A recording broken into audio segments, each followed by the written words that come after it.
దేవుడు ఒరిస్సా, ఛత్తీస్గఢ్ ప్రాంతాల్లో దేవుని పరిచర్య నిమిత్తమై వాడుకోవటం జరిగింది. నూతనమైన బాధ్యతలను కూడా ఆయన అప్పచెబుతూ ఉన్నారు.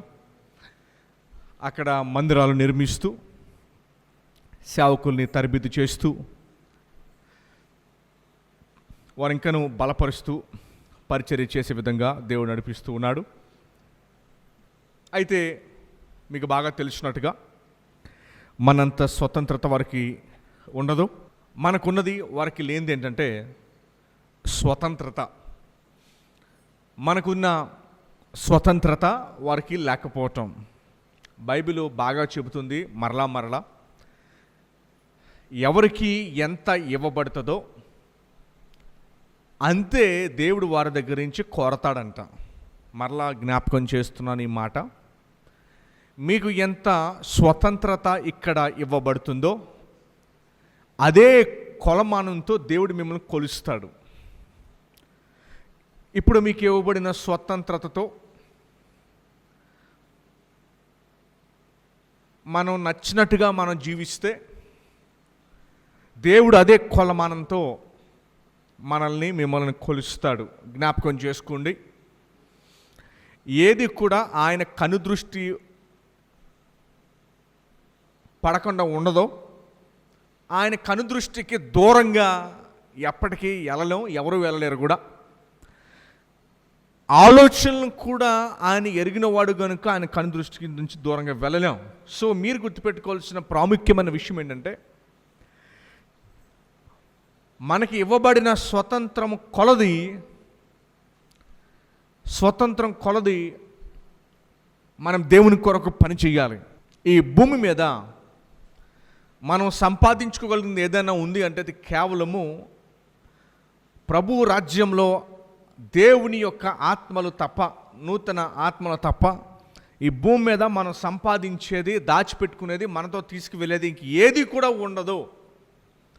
లోకంలో గొప్ప గొప్ప వారు ఉన్నారు, ధనికులు ఉన్నారు, సైంటిస్టులు ఉన్నారు, రాజకీయవేత్తలు ఉన్నారు, సినిమా తారులు ఉన్నారు, క్రీడాకారులు ఉన్నారు.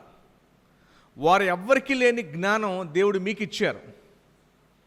ఏంటి ఆ జ్ఞానము అంటే, ఇదిగో వెళ్ళిపోయేటప్పుడు ఇది సంపాదించుకొని వెళ్ళగలమని. పౌలు గారు ఈ మాట అన్నారు. యేసు ప్రభు దగ్గరికి మేము వెళ్ళినప్పుడు మా అతిశయము, మా ఆనందము, మా సంతోషము ఏదైనా ఉంది అంటే రక్షణ పొందిన మీరే కదా మా సంతోషము, మా ఆనందము అంటారు. సో ఈ భూమి మీద మనం ఉన్నా మనకి లేకపోయినా, మనం ఇక్కడి నుంచి వెళ్ళక ముందు సంపాదించుకోవాల్సింది దేవుని కొరకు ఎన్ని ఆత్మలు సంపాదించామన్నదే మన వెనకాలే వస్తుంది తప్ప మరి ఏది కూడా మన వెనకాల రాదు. ఇది మొదటి విషయం. రెండో విషయం ఏంటంటే, ఆత్మల సంపాదనకు ప్రతి ఏ విశ్వాసి శ్రమ పడాలి, అవమానం పడాలి, కష్టపడాలి, ఇబ్బంది పడాలి, ఖర్చు పెట్టాల్సి వస్తుంది, నడవాల్సి వస్తుంది, శ్రమ తీసుకోవాల్సి వస్తుంది, మాట పడాల్సి వస్తుంది, ఇవన్నీ పడాల్సి వస్తుంది. మీరు సంపాదించేది ఏదైనా ఉంది అంటే కేవలం ఇది తప్ప ఇంకేమి లేదు భూమి మీద. అన్నిటినీ కూడా మీరు ఇక్కడ విడిచిపెట్టి వెళ్ళిపోవాల్సిందే. అందుకనే పౌలు గారు అన్నిటినీ విడిచిపెట్టేసాడు ఇది సంపాదించుకోవడానికి. ఆయన మాటలోనే చెప్పారు ఈ మాట. మిగతా అన్నిటిని కూడా నేను పెంటతో ఎంచుతున్నాను అని చెప్పాడు. ఆత్మను సంపాదించడానికి మీ ఆసక్తి, మీ ప్రయాస, మీ హృదయం కూడా నిర్లక్ష్య వైఖరి ఉండకూడదు. లేకపోతే ఉత్తినే సులువుగా నిర్లక్ష్యంగా ఉండే వైఖరి ఉండకూడదు క్రైస్తవ జీవితం. అందరి జీవితాల్లో కాదు క్రైస్తవ జీవితం. ఇది మీరు తెలుసుకోవాలి, ఇది విషయాన్ని, సత్యాన్ని. ఇది మీరు గుర్తెరగాలి, అర్థం చేసుకోవాలి. ఇది నేను అని మీకు తెలుసుకోవాలి, అందరిలాగా గడపడానికి కాదు. మీరు లోకంలో బ్రతుకుతున్నారు, కానీ ఇక్కడ సంబంధులు కారు అని బైబిల్ చెప్తుంది. మరలా మీకు జ్ఞాపకం చేస్తున్నా, మీరు లోకంలో ఉద్యోగం, వ్యాపారం, పని చేసినా కూడా ఇక్కడ సంబంధులు కారు. మనం వేరే దాని కొరకు పని చేయాలి. ఇక్కడ కొరకు కాదు మనం పని చేసేది. ఇక్కడ ఏదో పూటి కోసం, కడుపు కోసం మనం చేస్తాం, కానీ మనం పని చేసేది వేరే వాటి కోసం. కానీ మీరందరూ మీ పొట్ట కోసమే పనిచేస్తున్నారు. అదే దాని కొరకే మీరు బ్రతుకుతున్నారు. అదే ఇంక మొత్తం అయిపోయింది మనకి. దయచేసి ఈ ఆలోచన మనం చాలా త్వరగా అర్జెంటుగా మార్చుకోవాలి. మనం బ్రతికేది కేవలం పొట్ట కోసం కాదు, పొట్ట నింపుకోవడానికి, ఒంటి మీద బట్టలు వేసుకోవడానికి కాదు. ఇక్కడ కష్టాలు, ఇక్కడ ఇబ్బందులు చచ్చేదాకా ఉంటాయి. ఆదాము వల్ల మనం పడిపోయాము అంటే అక్కడి నుంచి కష్టం మొదలైపోయింది, చచ్చేదాకా ఉంటుంది, ఇంకా వదలదు. సో అంచేత మీ దృష్టి అంతా కూడా ఆత్మల సంపాదన మీద మీరు కఠినంగా పెట్టాలి.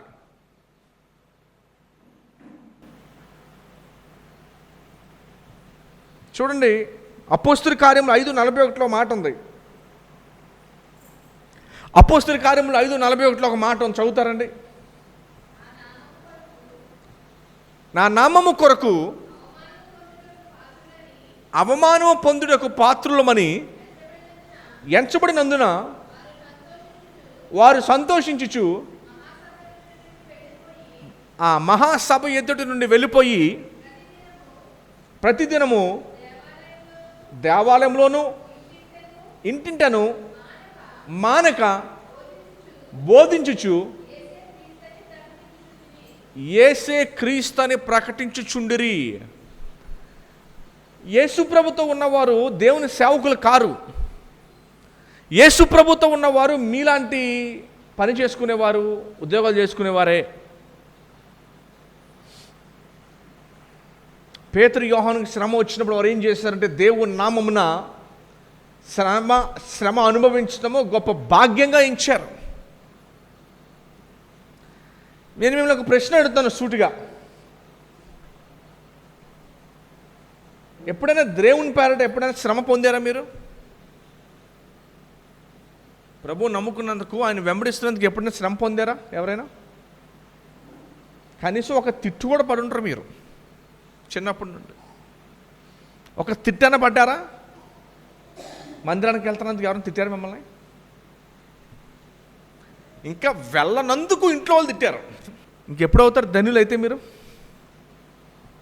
ధన్యులు ఎలా అవుతారు? ధన్యులు అవ్వలేరు. ఇంకా ఎట్లా అవుతారు ధన్యులు? ఆయన కొరకు ఎంత శ్రమ అనుభవించని మీరు ఎలా ధన్యులు అవుతారు అంటున్నాను నేను. ఆయన కొరకు మీరు ఎంత శ్రమ అనుభవించకపోతే మీరు ఎట్లా ధన్యులు అవుతారని అడుగుతున్నాను నేను. ఇంటింటికి వెళ్ళి సువార్త ప్రకటిస్తున్నారా? ఫస్ట్ ప్రశ్న. లేకపోతే మీకు ఎలా వస్తుంది శ్రమ? ఇంటింటికి వెళ్ళి సువార్త ప్రకటించలేదు, మరి ప్రకటించకపోతే ధన్యులు ఎట్లాగవుతారు మీరు?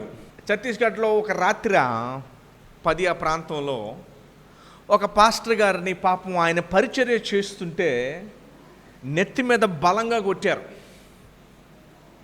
ఆ దెబ్బ కొట్టేసరికి ఇంకా ఆయన మనిషి ఇంకా మారిపోయాడు. అంటే సరిగ్గా బ్రెయిన్ పని చేయట్లా.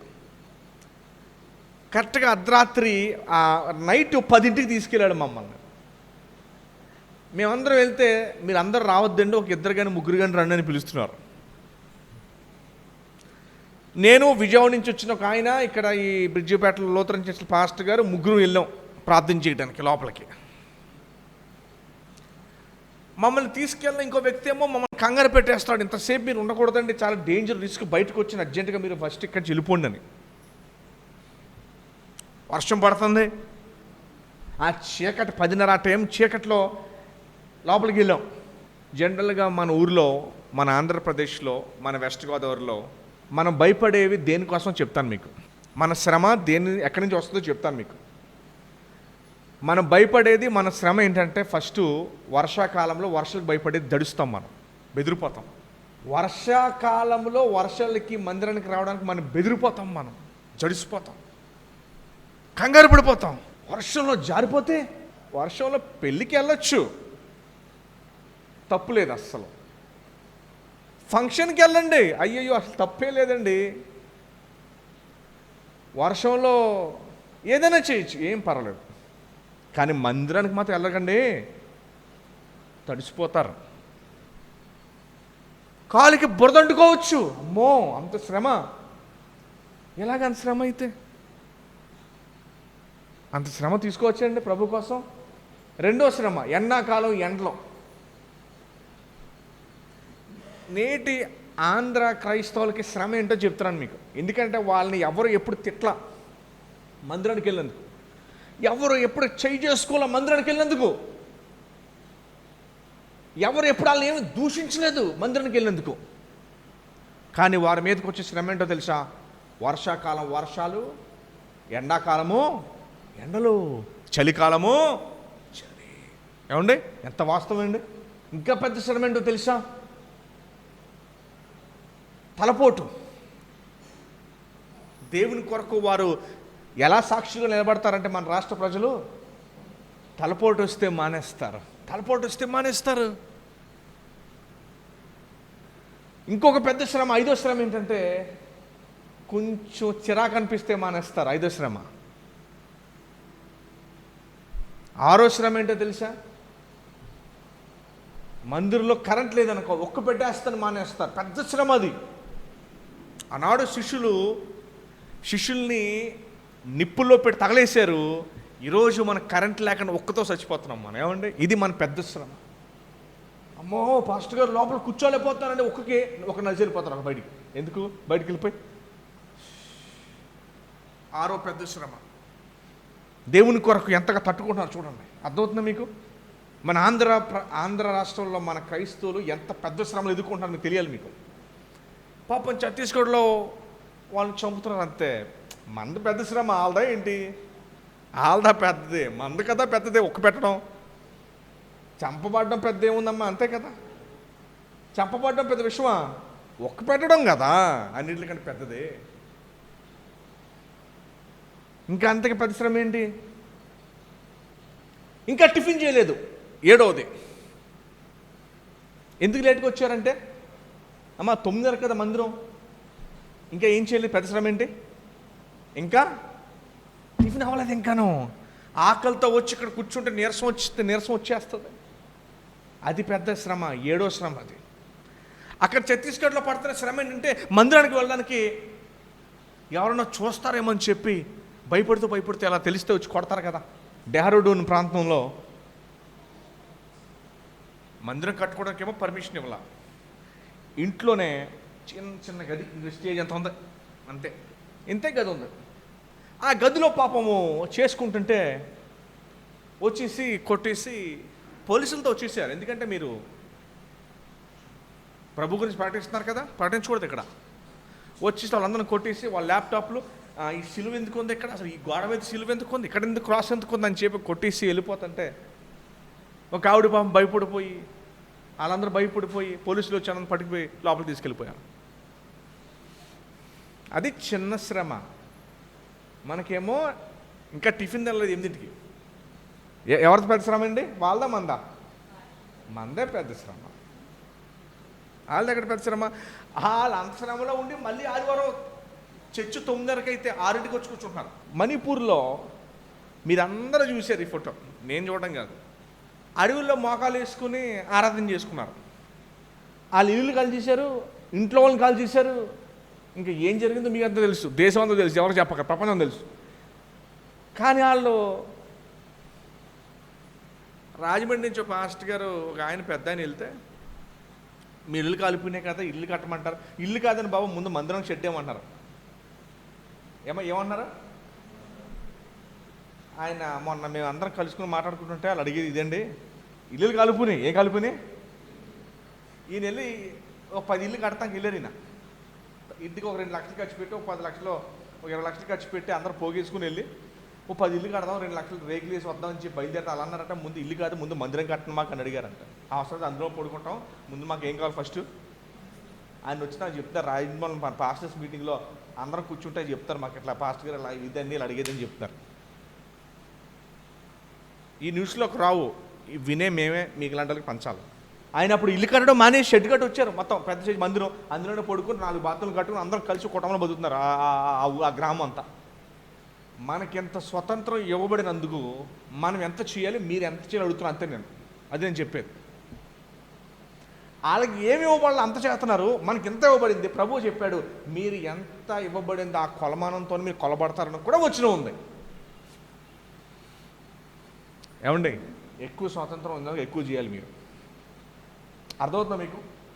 దేవుని కొరకు మనకి బోల్డ్ అంత స్వతంత్రత ఇవ్వబడింది కనుక మనం ఎక్కువగా చేయాలంటారు.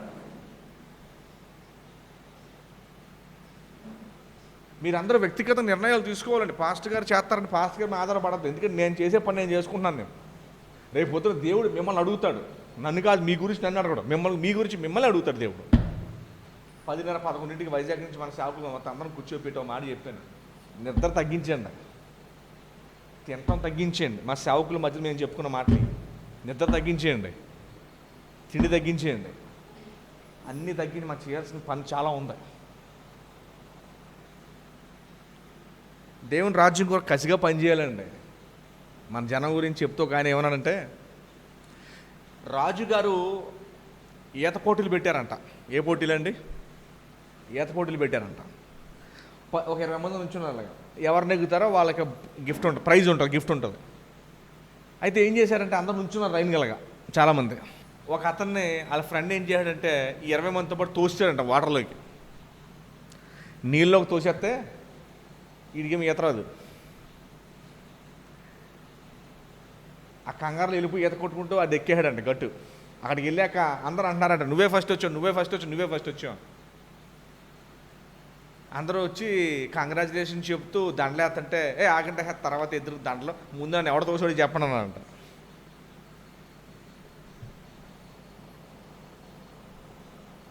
తోస్తే కాదు నన్ను పని చేయాల్సిందే, ఎవరో చెప్తే కాదు మనం పని చేయాల్సింది. రక్షణ పొందిన మీరు ఆటోమేటిక్గా ఇంటింటికి తిరిగి సువార్త పరిచర్య, యవనస్తులు, వృద్ధులు పెద్ద అందరికి మీ పని మీరు చేయాల్సిందే. ప్రభు అన్నాడు, ముందు నా రాజ్యాన్ని నీతిని వెతకడం, తర్వాత నేను మీకు సమకూరుస్తానని చెప్పాడు. మనం పట్టుకుంటూ దేవుడు చూస్తాడు, అది మనం చేసుకుంటాం, అదే మనం విడిచిపెట్టాం. కానీ మనం పనిచేసేది మాత్రం దేవుని రాజ్యం కూడా పనిచేయాలి. మీరు దయచేసి, మరి నేను తరచూ చెప్తున్నాను, మన దగ్గర మిషనరీ ప్రార్థన మందిరం. మీరు ఎవరికి వాక్యం చెప్పకపోతే ఎలాగా? పోయిన ఏడాది మీలో ఎంతమంది ఒక్కరినైనా ప్రభులోకి నడిపించారు చేయొద్దండి. పోయిన సంవత్సరం 365 రోజులు ఒక్కరినైనా మీలో ఎవరు నడిపించారా? నా ప్రశ్న. ఒక్కరినైనా ప్రభులోకి నడిపించడం, మందిరం నడిపించడం.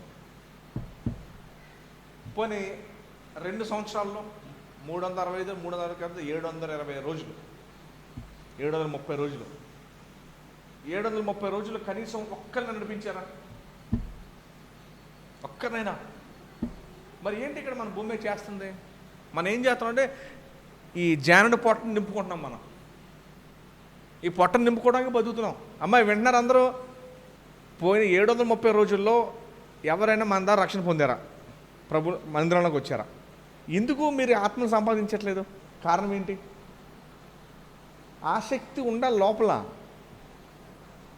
ఆసక్తి లోపల ఉండాలి. కష్టపడి ఖచ్చితంగా ఎలాగైనా సరే ఆ వ్యక్తిని ప్రభులోకి నడిపించాలి అని ఆసక్తి ఉండాలి.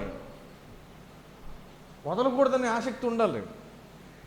మరలా చెప్తున్నాను, పాస్టర్ గారు చేస్తారు అనుకోవద్దు. నా పని నేను చేస్తాను, మీ పని మీరు చేయాల్సిందే. రేపు పొద్దున భూమి మీదకి వెళ్ళాక నన్నేమో ఎంతమందిని ఆత్మలు సంపాదించామని దేవుడు మిమ్మల్నేమో మీరు ఇంట్లో అందరూ పెళ్ళిళ్ళు చేశారా, పురుళ్ళు పోసారా అడగడం మిమ్మల్ని దేవుడు. అది అడుగుతారా దేవుడు మిమ్మల్ని? ఏమంటే నన్నేది అడుగుతారా, మిమ్మల్ని అది అడుగుతారా, లేకపోతే మిమ్మల్ని ఇంకోటి అడుగుతారా? నన్నేమో ఎన్ని ఆత్మలు సంపాదించావు నన్ను అడిగి పాస్టర్ గారుగా, మీ దగ్గరకు వచ్చేసరికి పెళ్ళిళ్ళు చేశారా, చక్క పెట్టారు కదా అమ్మాయ్య, ఆ పని చేశారు అంత దేవుడు. ఇంకా ఈ సంవత్సరం ఎన్ని నెలలు ఉన్నాయండి? ఈ నెల కాకపోతే ఈ నెల వదిలేస్తే ఇంకెన్ని నెలలు ఉంటాయి? ఇంకా 5 నెలలు ఉన్నాయి. ఈ 5 నెలల్లో కనీసము ఇప్పటిదాకా సంపాదించడం కనుక సీరియస్గా పనిచేసి ఒక 5 ఆత్మలు సంపాదించగలరా? ఒక 5 సంపాదించగలరా? ఎందుకంటే సమయం గడిచిపోతుంది, మనం సీరియస్గా తీసుకోకపోతే ఎట్లాగ. ఇందాక మేము ప్రశ్న అడిగాను నేను, గత 2 సంవత్సరాలు ఒక్క ఆత్మ అంటే మీలో ఎవ్వరు ఒక చేయకూడదు. అసలు ప్రభు మిమ్మల్ని రేపు పరలోకానికి వెళ్ళిన తర్వాత మీరు ఎంత సంపాదించారు, ఎన్ని సెటిల్ చేశారు అడగరు. ఎన్ని ఆత్మను ప్రభువులోకి నడిపించారు ఒకటే మిమ్మల్ని అడిగేది. నేను అవునా కదా, పోనీ ఇంకోటి ఏమైనా ఉందా, పోనీ ఇంకోటి ఏమి కూడా కనపట్లా చెప్పాలి. ఏమన్నా దేవుని దాచి మాత్రం అన్ని దీవులు కావాలి. దేవుని గురించి మనం ఏం చేయకపోతే ఎలాగా? దేవుడు నాకు అద్దె ఇచ్చే, నాకు ఇద్దరు ఇచ్చే ప్రార్థన చేస్తాం మనం. ఏమండి, అన్నీ కావాలి దేవుని దాని నుంచి, అన్నీ అడుగుతాం దేవుని దాని నుంచి. మరి దేవుని కోసం ఏం చేయకపోతే ఎలాగా? ఆయన రాజ్యం కొరకు ఏం చేయకపోతే ఎలాగా? సంపాదించి దేవుడు మీరు ముందుకి వెళ్ళడానికి సిద్ధపడాలి. ఉద్యాన్ని మార్చేది ఆయన కదా. ఆంధ్ర క్రైస్తవుల పరిస్థితి ఇలాగే ఉంది యాక్చువల్గా. సీనియర్ ఒక ఆయన ఓల్డ్ విషన్లో పనిచేసిన ఒక బ్రదరు, భూషణం ఆయన పేరు. నేను ఆ జగదల్పూర్లో కూర్చొని మాట్లాడుకుంటూ, ఏంటంటే బాబు, ఆ తోమ 52 సంవత్సరాల్లో వచ్చాడు మన దేశానికి, ఇది ఇప్పుడేమో 2024లో మనం ఉన్నాం. ఇన్ని 2000 సంవత్సరాలు పరిచర్య జరిగినా కూడా ఇంకా భారతదేశంలో 5%, 7% అంటున్నారు. ఏంటి అర్థం అవ్వట్లేదంటే ఆయన చెప్పాడు, భారతదేశంలో సేవకులు ఒకళ్ళు పనిచేస్తారు, మిగతాలు ఎవరు పనిచేయన్నారు. చాలా రాంగ్ అది. ఇదే సమస్య. సేవకులు మాత్రమే పనిచేయడం వల్ల భారతదేశంలో సేవ ఎదగట్లా.